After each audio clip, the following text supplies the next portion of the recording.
کہ جی میں موبائل پہ بار بار بے حیائی دیکھ لیتا ہوں، تو اس کا مجھے کوئی علاج بتایا۔ آج میرے ضمیر نے مجھے بڑا ملامت کیا، تو میں نے انہیں کہا جی جو کچھ آپ دیکھتے ہیں، اگر آپ کو پتا ہو، یقین ہو کہ آپ کی والدہ صاحبہ قریب کھڑی ہیں اور دیکھ رہی ہیں، تو جو کچھ آپ دیکھتے ہیں کہ آپ اپنی والدہ صاحبہ کے سامنے بھی دیکھ لیں گے؟ انہوں نے کہا یہ کیسے ممکن ہے کہ اگر میری والدہ میرے قریب کھڑی ہو تو پھر میں وہ کیسے دیکھ سکتا ہوں؟ پھر تو کبھی نہیں دیکھ سکتا۔ میں نے کہا اگر آپ کو پتا ہو کہ آپ کے والد قریب کھڑے اور دیکھ رہے ہیں، تو جو کچھ آپ موبائل پہ دیکھتے ہیں وہ اپنے والد کے قریب ہوتے ہوئے اور دیکھتے ہوئے وہ آپ دیکھ لیں گے۔ انہوں نے کہا یہ کیسے ممکن ہے کہ والد صاحب قریب کھڑے ہو اور میں بے حیائی دیکھ لوں؟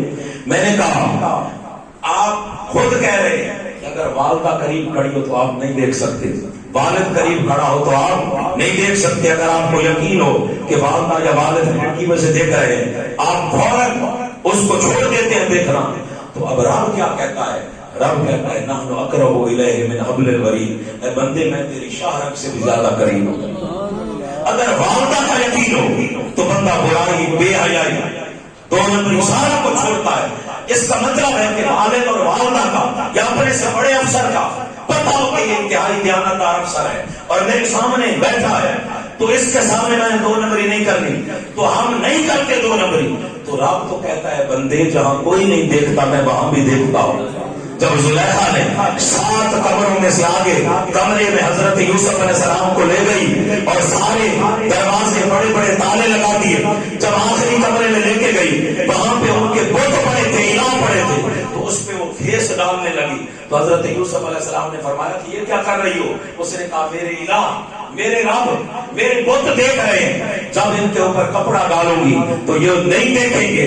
تو حضرت یوسف علیہ السلام نے فرمایا میرا رب تو وہ ہے جو 7 پردوں کے اندر بھی دیکھ لیتا ہے، جو دلوں کے راز بھی جانتا ہے، وہ علام الغیوب ہے، وہ علام الغیوب ہے۔ تو پریکٹیکلی اگر پتا ہو کہ ماں قریب ہے، سی سی ٹی وی فوٹیج ہمیں ہماری تصویر بن رہی ہے، ویڈیو بن رہی ہے، تو ہم فوراً برا عمل ترک کر دیتے ہیں۔ حقیقت یہ ہے کہ ہم نے کلمہ تو پڑھ لیا، بچپن میں پیدا ہی مسلمانوں کے گھر ہو گئے، لیکن وہ دین ہمارے اندر صحیح طور پہ اور وہ فکر کہ واقعہ کا رب تعالیٰ شاہ رگ کے قریب ہے، وہ ہماری زندگی کا اور ہماری پرسنالٹی کا اور ہماری تربیت کا حصہ نہیں بنی، وگرنہ یہ حالات نہ ہو، وگرنہ یہ حالات 130ویں نمبر پہ ہم عدل کے نظام میں نہ ہوتے، جن کے نبی محمد مصطفیٰ فرمائیں کہ اگر میری بیٹی فاطمہ بھی جرم کرتی تو میں ان کا بھی ہاتھ کاٹ دیتا۔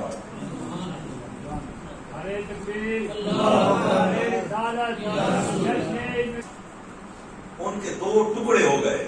اب آپ دیکھیں تصورات میں لائے، حضرت یاسر کا 1 ٹکڑا ادھر والا اونچ لے گیا، 1 ٹکڑا ادھر والا اونچ۔ اللہ اکبر، یہ شہادت کا الفت میں قدم رکھنا ہے۔ لوگ آسان سمجھتے ہیں مسلمان ہونا۔ علامہ اقبال جیسا بندہ تڑپ اٹھا اور پکار اٹھا، اگر می گویم مسلمانم بلرزم، اگر می گویم مسلمانم بلرزم چودانم مشکلات لا الہ۔ اقبال کہتے ہیں جب میں یہ دعویٰ کرتا ہوں کہ میں مسلمان ہوں، مسلمان کا معنی کیا ہے؟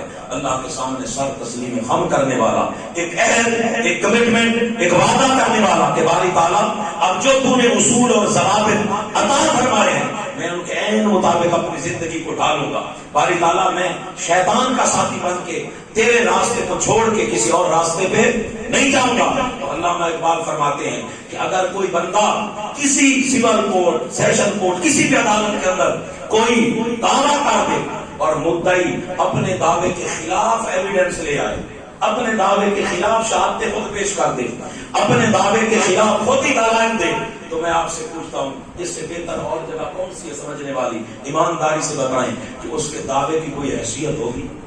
بولے نہیں، اس کے دعوے کی کوئی حیثیت ہوگی؟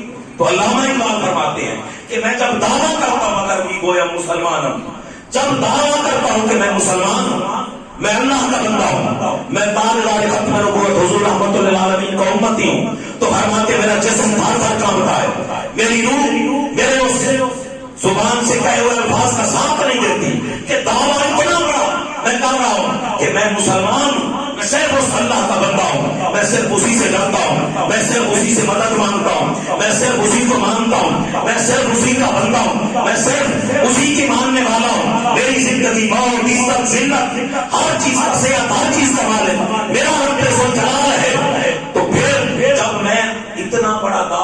کے شب و روز پھر اسی اللہ کے احکامات کی مخالفت کرتا ہوں، اسی رب کے قوانین کو توڑتا ہوں، اسی رب سے بے وفائی کرتا ہوں، تو جب میں نے دعوت کا بات کیا سارا دن اور رات اسی کے اگینسٹ میں خود ایویڈنس پیش کرتا ہوں، تو پھر میں سوچتا ہوں کہ رب نے پوچھ لیا ایک بار دعوت تو کرتا تھا کہ تو میرا بندہ ہے، لیکن پھر پیروی نفس و شیطان کی کرتا تھا، پیروی اپنے من کی کرتا تھا، نفس و شیطان کی کرتا تھا، تو کیسا بندہ ہے؟ تو اب دو ٹکڑے ہو گئے، تو ان دو ٹکڑوں کے ہوتے ہوئے اب آپ دیکھیں عورت بڑی نرم دل ہوتی ہے،